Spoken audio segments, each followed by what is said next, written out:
नमस्कार, मैं हिमांशु कुमार। आप देख रहे हैं जनता जंक्शन। नीतीश कुमार जो अपने शर्तों पर राजनीति करने के लिए जाने जाते हैं, पिछले 15 सालों से वो अपने शर्त पर राजनीति कर रहे हैं। इस वक्त जब एनडीए के अंदर वो छोटे भाई की भूमिका में है, बीजेपी लगातार इस बात का उलाहना भी देती रही है, लेकिन इस वक्त भी नीतीश कुमार अपनी शर्तों पर बीजेपी को घुटने टेकने के लिए मजबूर कर देते हैं। हालिया उदाहरण जनसंख्या नियंत्रण कानून और जातीय जनगणना कानून को लेकर है। आपको बता दें कि बीजेपी ये चाहती है कि बिहार में जनसंख्या नियंत्रण कानून लागू हो, और ये सब कुछ उत्तर प्रदेश विधानसभा का चुनाव को देखते हुए किया जा रहा है। और उत्तर प्रदेश में बकायदा जनसंख्या नियंत्रण कानून लागू कर दिया गया है, लेकिन बिहार में नीतीश कुमार अपने शर्त के सामने बीजेपी को घुटने टेकने के लिए मजबूर कर चुके हैं और साफ तौर पर कह चुके हैं कि जनसंख्या नियंत्रण कानून बनाने की कोई जरूरत नहीं है, सिर्फ हमें महिलाओं को शिक्षित करना होगा। और बिहार में महिलाओं के शिक्षित होने की वजह से लगातार जनसंख्या या कहें कि जो प्रजनन दर है वो लगातार कम होता जा रहा है। और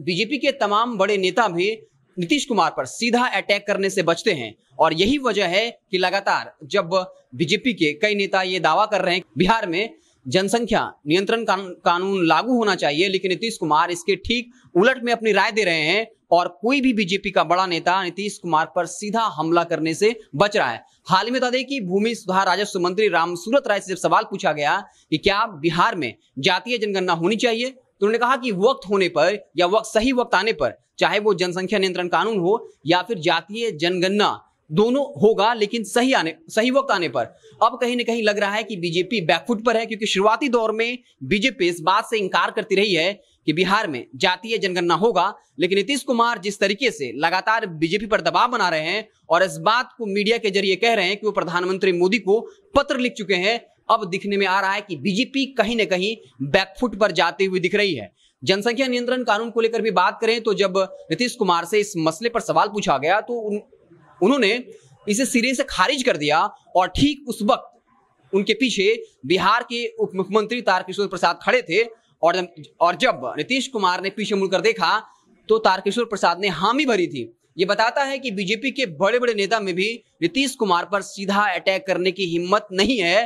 जेडीयू भले ही छोटे भाई की भूमिका में है, लेकिन अभी तक वो अपने शर्तों पर राजनीति कर रहा है, और बीजेपी जो काफी आक्रामक होने की कोशिश करती है। कई ऐसे मौके आए हैं, ऐसा वक्त आया है जब बीजेपी नीतीश कुमार को अपने एजेंडे पे काम करवाने के लिए मजबूर करवाना चाहती है, लेकिन नीतीश कुमार अपनी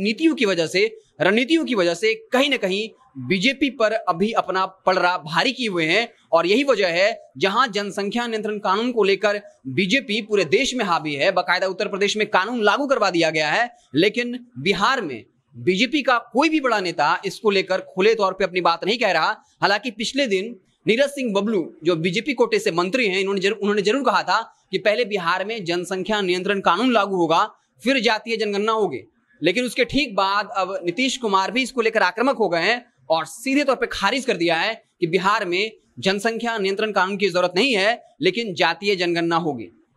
तो अब देखना दिलचस्प होगा कि नीतीश कुमार जिस तरीके से अपने शर्त पे राजनीति कर रहे हैं, बीजेपी बड़े भाई की भूमिका में है 74 सीट लाकर, तो क्या वो नीतीश कुमार के सामने इसी तरीके से बैकफुट पर जाते रहेंगे या फिर जेडीयू पर दबाव बनाने की कोशिश करेंगे। बिहार की सियासत इस वक्त जो है काफी संवेदनशील दौर से गुजर रही है, जहां जेडीयू और बीजेपी आमने सामने है। अब फिर बीजेपी की तरफ से क्या बयान आते हैं जेडीयू के नेता, इन दो कानून खासकर जातीय जनगणना और जनसंख्या नियंत्रण कानून को लेकर क्या कुछ डील हो पाता है, ये जैसे ही कोई नया अपडेट आएगा हम आपको उसे इत्तला करेंगे। आप देखते रहें जनता जंक्शन, आपको बिहार की तमाम छोटी बड़ी खबरों से लगातार अपडेट करते रहेंगे।